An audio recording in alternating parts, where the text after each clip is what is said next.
You know, sometimes in my overly complex engineering brain, I like to take a problem and make it much bigger of a problem than it needs to be, and then I spend too much time solving it. The video I did about a week ago talking all about my woes when it comes to recording nice, crystal clear imagery while simultaneously playing it, obviously ran into a snag, and that was that most streaming cards don't process the signal fast enough for me to be able to get a nice quality recording. And as a result, I get a lot of input lag and latency. And the video is all about me explaining why my latest and greatest harebrained scheme of spending way too much on a very high-end capture card didn't really meet the muster. Then I got this brilliant idea. I know, hear me out. What if I split the signal? So my signal goes to the TV like it should, but then there's an ancillary signal which goes off to an Elgato or some sort of capture device. Now, why this didn't dawn on me until literally 2 or 3 days ago is beyond me. So I went ahead and picked up this, and we're going to take a look at this together, and then we're going to look at the setup of how this works. And I'm going to give you guys some honest feedback on it. Now, this is by a company called Yinker. It's a 1x4 HDMI splitter. Now, this splitter does not support HDCP 2.1. It only does 1.0, 1.1, 1.2, which is fine because I'm only going to try to get quality video from my Nintendo Switch, which currently only runs at 1080p, potentially 60 frames a second on very, very select titles. This should be able to support that. It does support a wide variety of formats that I have found. And what makes it, it runs at 60 hertz, which is good, or 4K 30 hertz. Again, Nintendo Switch is locked to 1080p, so it'll be 1080p 60. This will work just fine. This would also work fine, by the way, if you're streaming 1080p through your PlayStation and you are not using 2.1 standards.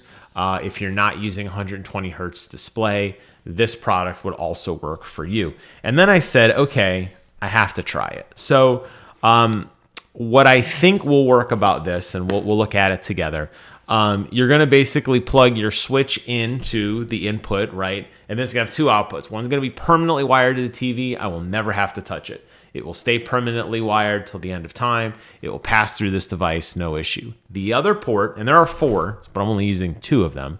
The other port will be split off, and it will go over to my ancillary TV, which I could, if I choose to, intercept it, which I will do with an Elgato HD60. I will be able to record off of that. If there is any sort of latency or lag inherently in that recording, which we already know there is, because if you watch my other video, I talk about the input lag and the latency and how it's hard to play in real time. It doesn't matter because my signal on the TV remains untouched.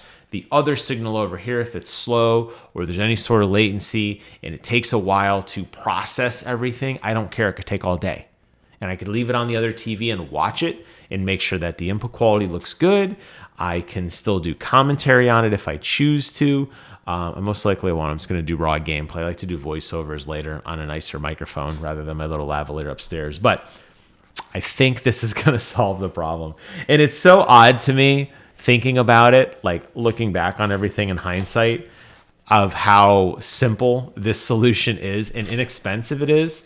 I picked this up on Amazon. It's like $17. I will post a link to it in the description box below. You can check it out for yourself. Super simple. It shows you plugging in up to one device, which then splits to 7, potentially 7. This manual looks like it was written for their 7-port variant, but it's the same thing.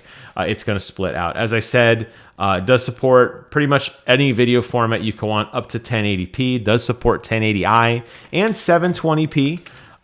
It does support HDCP 1.0, 1.1, 1.2, 1.3, 1.4, and it is running at up to 60 hertz a second, the 1080-60, the coveted 1080-60, which most gamers aspire.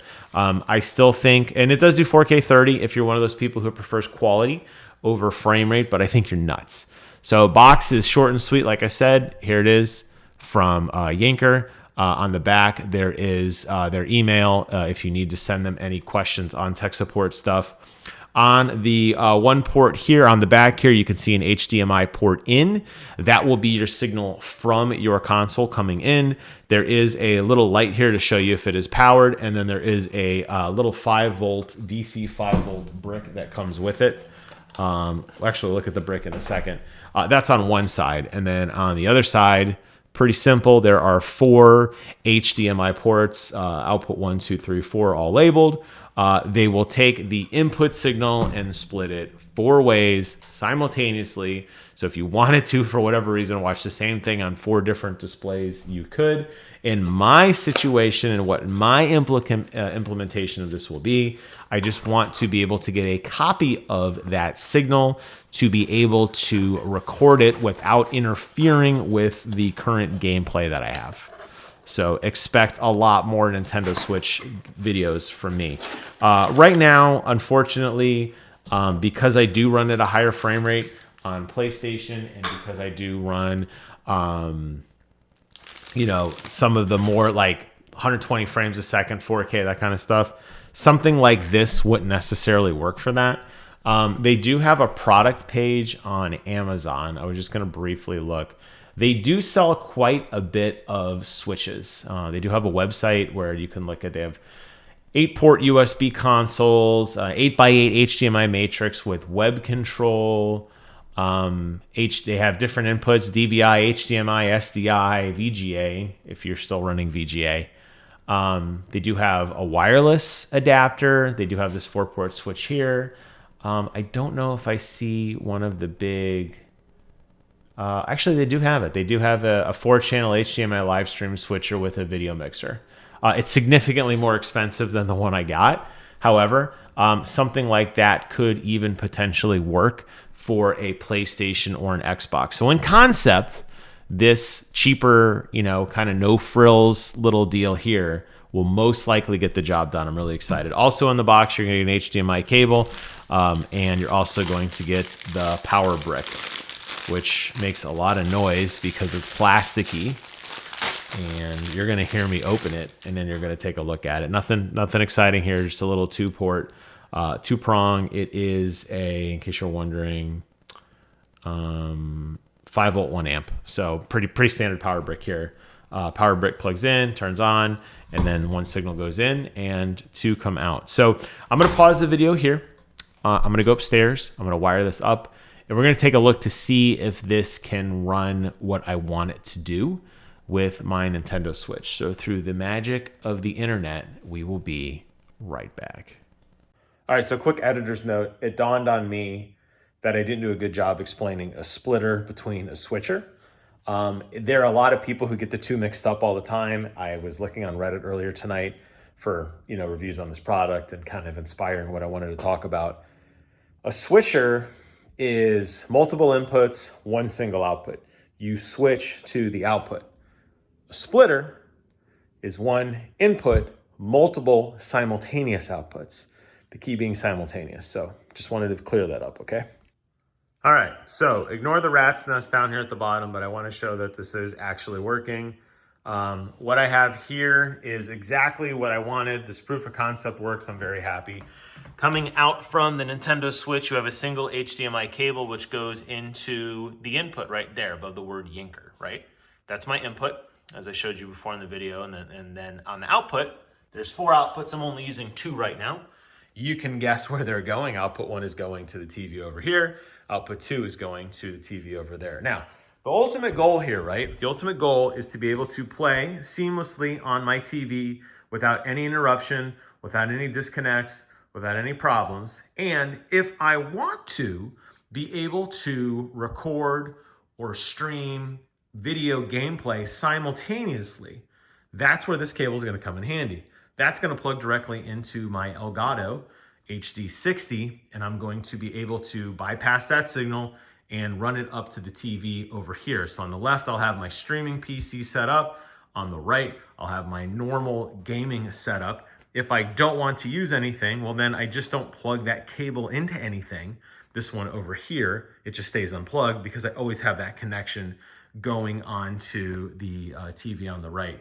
And just to show you here very, very briefly, there was some question on social media specifically about making sure that a lot of these connections actually do in fact advertise the output signals that they are broadcast, that they advertise. Because a lot of times you find, a lot of times with these, you'll find that they say, oh yeah, it supports 1080p, and then you find out that it doesn't. And sure enough, you can see here, I'm actually going to select 1080p and obviously still have the picture. It does also include the full RGB range, which is nice. You can put it on automatic if you want, but it will default to full. So no issues there. So I just wanted to show that it does actually live up to its name. The nice thing is, obviously the other TV supports 1080p as well. But as you can see, as I'm kind of clicking through, there's really, this input over here is seamless. The one on the left, I think it's because of the refresh rate, but it looks virtually identical to me. So I don't think there's any latency issues. And that was something that was a big concern of mine when I was setting this whole thing up. Obviously, you can tell how much nicer the TV is on the right versus the left because how much worse the picture is. But that was one of the big concerns that I had when I was looking at some of these earlier solutions, was trying to make sure that gameplay wasn't affected. And as I'm moving my cursor or my D-pad, up, down, left, right, it's very snappy. So I have to say this works as intended. I hope this gives you some potential inspiration on using a HDMI splitter to broadcast the signal to other devices for streaming or for permanent setup. Like I said, I don't have to unplug anything anymore in the back of my switch dock. It can remain plugged in like that forever. I will obviously clean up the wires. I can get a small mount to either put my laptop there on the floor, or I could get another small PC and wire everything up nice so I have a permanent PC plugged into the TV on the left, which would be just enough to do basic video editing and recording and streaming if I wanted to, all from the switch. That's it. It works great. Like I said, if you are interested in this, I will post a link in the description below. Additionally, they do sell higher end units in this. I might look into getting one of those that does have a higher pass-through that would allow me to run 120 hertz on a switch or a splitter. In this case, I want the splitter, but it would be able to run 120 hertz on that, and that could be something really, really cool as well. All right, that's all. Thank you guys for watching. Take care of yourselves. Until next time, I will see you guys on the other side. Bye-bye.